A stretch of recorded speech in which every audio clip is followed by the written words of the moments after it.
Hello again, everyone. Truck CB Sales here with a tune-up report for Alex in California on this RCI-2970n4. Yeah, if you've been watching my videos, you're seeing a lot of radios with this big heatsink on the bottom. If it says N4 on it, your 2970n4, your 99n4s, it's got 4 2879 transistors. Yeah, that may sound familiar to most of you. In a straight 4 amplifier, if you hit it with say 150 watts PEP, you're going to see 800 to 1000 PEP out of 4 2879s.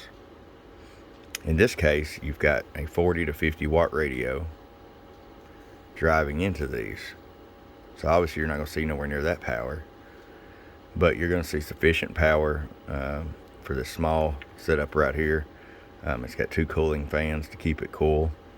And more than anything, you're just loafing these transistors along with way less than half the power that they're able to handle as far as drive goes.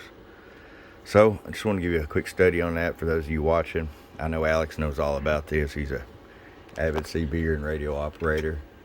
Got a real nice setup. Drives a real nice truck. But just wanted to throw that out there for all you watching this. And if you haven't already subscribe to us and follow. We've got videos going up daily. Alex, here you go. RF power all the way down. 250 watt slug. Got you set just a hair under 25 watts. That way if you're going to run a 16 or something with it, you'll have full adjustability. Right at 125 all the way up.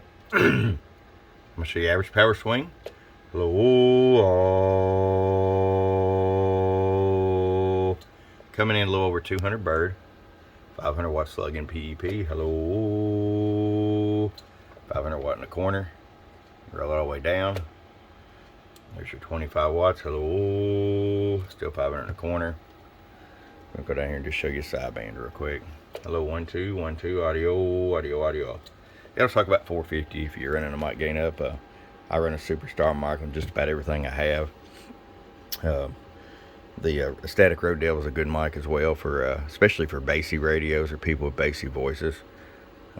So there you go. Check us out at www.truckscbsales.com. Bump bump.